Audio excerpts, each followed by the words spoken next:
বন্ধুরা, কেমন আছো তোমরা সবাই? আশা করছি সকলে খুব ভালো আছো। আজকে তোমাদের সাথে শেয়ার করব সম্পূর্ণ নিরামিষভাবে তৈরি করা সয়াবিন কারির রেসিপি। কিন্তু শুরু করার আগে তোমাদের যদি আমার রেসিপিগুলো ভালো লেগে থাকে প্লিজ চ্যানেলটিকে সাবস্ক্রাইব করো আর ভিডিওটিকে অবশ্যই একটা লাইক করো। তো চলো শুরু করা যাক। দেখো এখানে আমি নিয়ে নিয়েছি গ্রেট করা কিছুটা আদা, হাফ চামচ হলুদ গুঁড়ো, 1 চামচ মতো জিরের গুঁড়ো, নেব 1 চামচ মতো লঙ্কার গুঁড়ো আর 1 চামচ মতো ধনের গুঁড়ো। এবার এই রুটিন মশলাটাকে আমি জলে ভিজিয়ে রাখবো কিছুক্ষণের জন্য।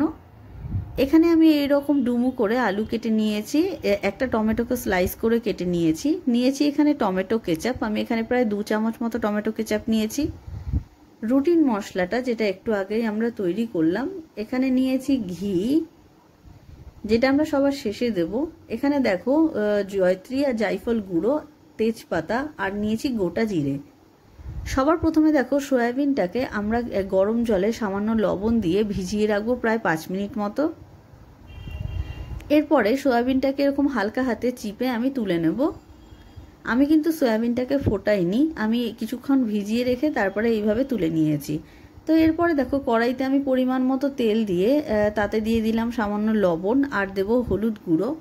তারপরে আমি সয়াবিন আর আলুটাকে ভেজে নেব। সয়াবিন আর আলুটাকে খুব বেশি লাল লাল করে ভাজার দরকার নেই, জাস্ট হালকা হাতে 3 মিনিট মতন হাই ফ্লেমে ভাজলেই হবে। তো দেখো আমাদের সয়াবিন আলুটা ভাজা হয়ে গেছে। এবার দেখো ওই কড়াইতেই আমি দিয়ে দিলাম গোটা জিরে আর তেজপাতা ফোড়ন আর টমেটো কুচি। এরপরে রুটিন মশলাটা দিয়ে আমি এইটাকে ততক্ষণ কষাবো যতক্ষণ না মশলাটা থেকে তেল বেরিয়ে আসে। তো দেখো তেল বেরোনোর পর আমি সয়াবিন আর আলুটা দিয়ে দিলাম। এরপরে আমি টমেটো কেচাপটাও দিয়ে দেবো। সব কিছুকে ভালো করে মিশিয়ে এটাকে আমি প্রায় কষাবো 5 মিনিট মতো হাই ফ্লেমে। এই মশলাটাকে কষালে ভালো করে সয়াবিনের গায়ে মশলাটা লেগেও যাবে আর মশলার যে কাঁচা গন্ধটা থাকে সেটা চলে যাবে। এই সময় গ্যাসের ফ্লেমটাকে কিন্তু হাই রাখবে, এইভাবেই কষাতে হবে। এরপরে দেখো এটা কিছুক্ষণ পরেই তেল ছেড়ে আসলে আমরা এখানে আবার লবণ দেব। তো দেখো তেল ছেড়ে আসলে আমরা দিয়ে দিলাম লবণ। লবণটা বুঝে দেবে, তার কারণ কিছুক্ষণ আগে আমরা কিন্তু সয়াবিন ফোটানোর সময়ও লবণ ব্যবহার করেছি। এবার ভালো করে দেখো আবার সব কিছুকে নাড়িয়ে নিচ্ছি। এরপরে এটাকে আমি ঢাকা চাপা দিয়ে রাখবো প্রায় 5 মিনিট মতো। দেখো ঢাকা চাপাটা খোলার পর আমি এটাকে আবার ভালো করে একটু নাড়ি চাড়িয়ে নেব। এরপরে আমরা চেক করব যে আলুটা সেদ্ধ হয়েছে কিনা ভালো করে।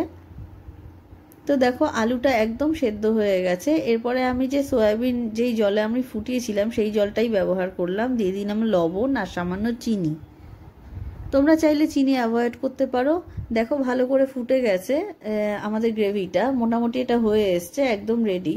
এরপরে এটা নামানোর আগে আমি এখানে দিয়ে দেব জয়ত্রী আর জায়ফল গুঁড়োটা আর দেব ঘি। তোমরা চাইলে ঘিটা অ্যাভয়েড করতে পারো, আমি এখানে হাফ চামচ মতো ঘি ব্যবহার করলাম। তো আমাদের সয়াবিন কারিটা একদম রেডি। এবার আমি গ্যাস নিভিয়ে দেব। তো সয়াবিন কারিটা চলো নামিয়ে নিই।